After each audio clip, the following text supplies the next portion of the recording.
दोस्तों, मैं राहुल सिंह।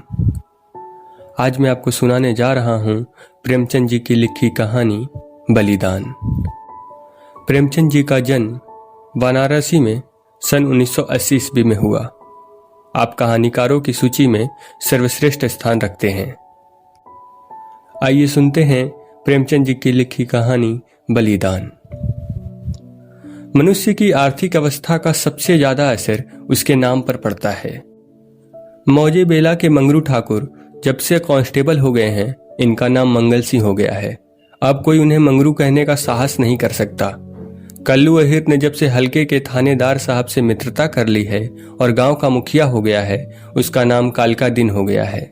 अब उसे कल्लू कहे तो आंखें लाल पीली करता है। इसी प्रकार हरकचंद कुर्मी अब हरखू हो गया है। आज से 20 साल पहले उसके यहाँ शक्कर बनती थी, कई हल की खेती होती थी और कारोबार खूब फैला हुआ था। लेकिन विदेशी शक्कर की आमदनी ने उसे मटिया मेट कर दिया। धीरे धीरे कारखाना टूट गया, जमीन टूट गई, ग्राहक टूट गए और वह भी टूट गया।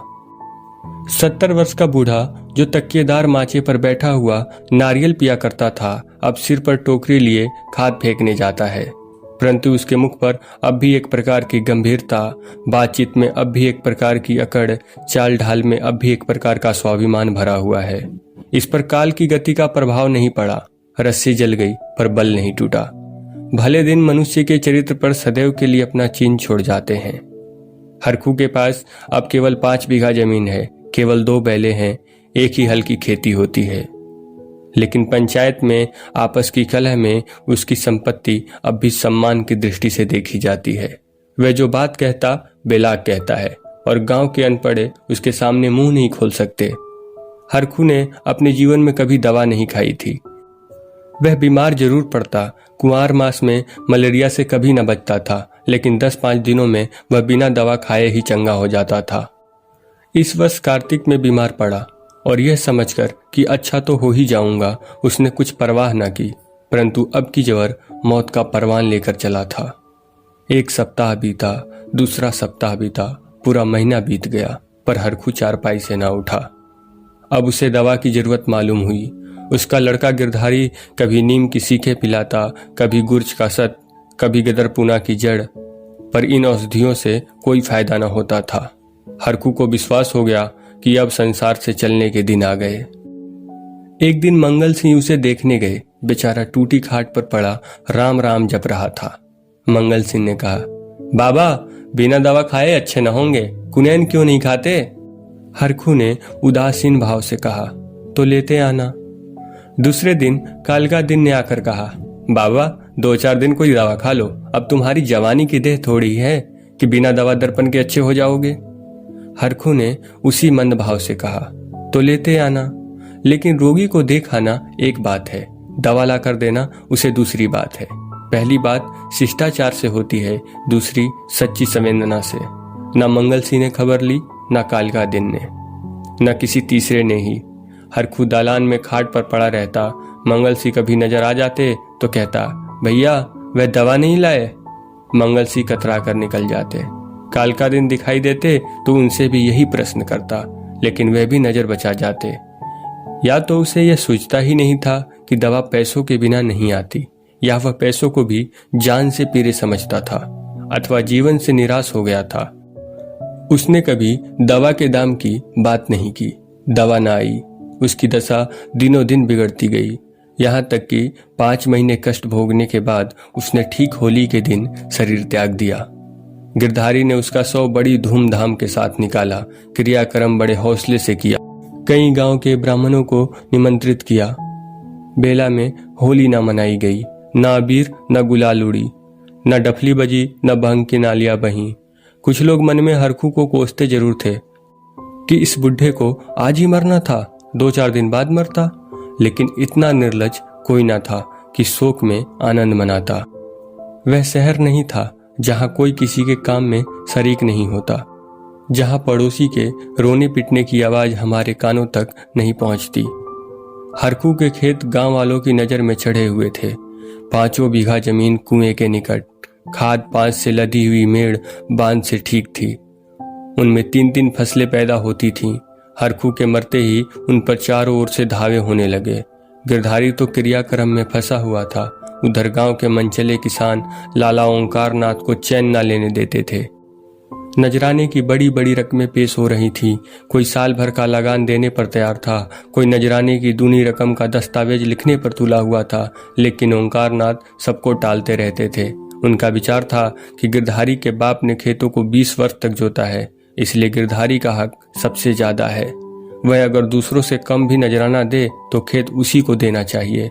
अस्तु जब गिरधारी क्रियाक्रम से निर्वित हो गया और चैत का महीना चढ़ने को आया तो जमींदार साहब ने उससे बुलाकर पूछा, खेतों के बारे में क्या कहते हो? गिरधारी ने रोकर कहा, सरकार इन्हीं खेतों का तो आसरा है, जोतूंगा नहीं तो क्या करूंगा? ओंकार नाथ, नहीं जरूर जोतो, खेत तुम्हारे हैं, मैं तुमसे छोड़ने को नहीं कहता। हरखू ने उन्हें 20 साल तक जोता, उन पर तुम्हारा हक है, लेकिन तुम देखते हो अब जमीन की दर कितनी बढ़ गई है। तुम 8 रुपए बीघे पर जोतते थे, मुझे 10 रुपए मिल रहे हैं और नजराने के 100 अलग। तुम्हारे साथ रियायत करके लगान वही रखता हूँ, पर नजराने के रुपए तुम्हें देने पड़ेंगे। गिरधारी, सरकार मेरे घर में तो इस समय रोटियों का भी ठिकाना नहीं, इतने रुपए कहाँ से लाऊंगा? जो कुछ जमा जता थी दादा के काम में उठ गई।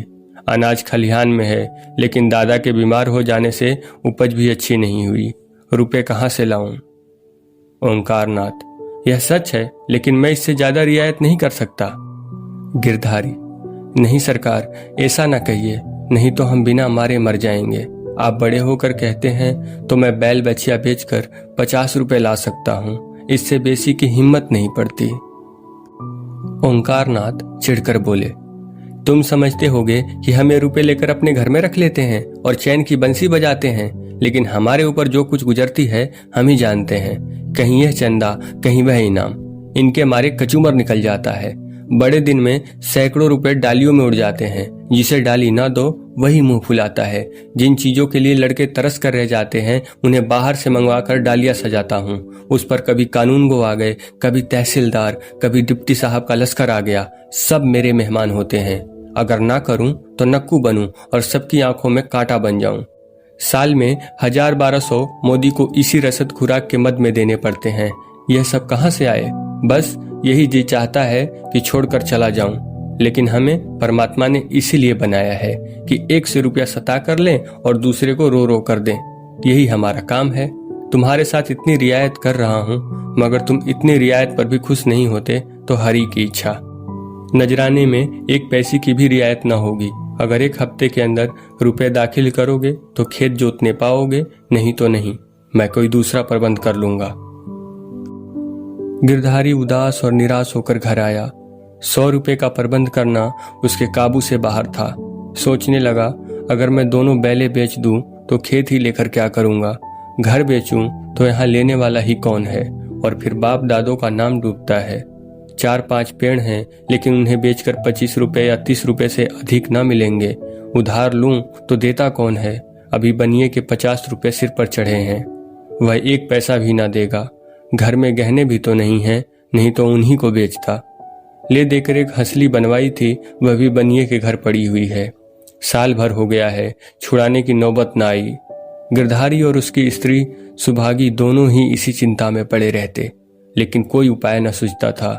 गिरधारी को खाना पीना अच्छा न लगता, रात को नींद न आती। खेतों के निकलने का ध्यान आते ही उसके हृदय में हूक सी उठने लगती।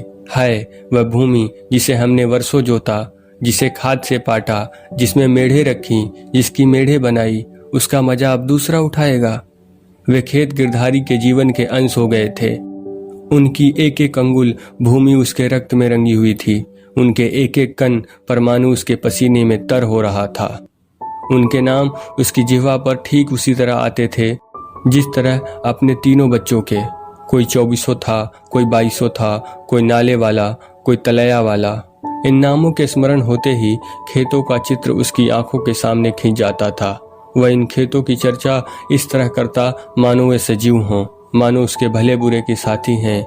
उसके जीवन की सारी आशाएं, सारी इच्छाएं, सारे मंसूबे, सारी मिठाइयाँ, सारे हवाई किले इन्हीं खेतों पर अवलंबित थे। इनके बिना वह जीवन की कल्पना ही नहीं कर सकता था और वे ही अब हाथ से निकले जाते। वह घबरा कर घर से निकल जाता और घंटों खेतों की मेड़ पर बैठा हुआ रोता, मानो उससे विदा हो रहा हो। दोस्तों, क्या गिरधारी बचा पाएगा अपने खेतों को, उन खेतों को जिसे उसने और उसके बाप दादाओं ने अपने खून से सींचा है? क्या नजराने के पैसों का प्रबंध कर पाएगा? आखिर क्या होगा गिरधारी का? यह जानने के लिए सुनिए कहानी का दूसरा भाग। कहानी टॉक्स को इतना सारा प्यार देने के लिए आप सबका बहुत बहुत शुक्रिया।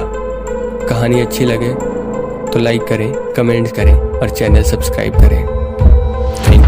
Thank you so much.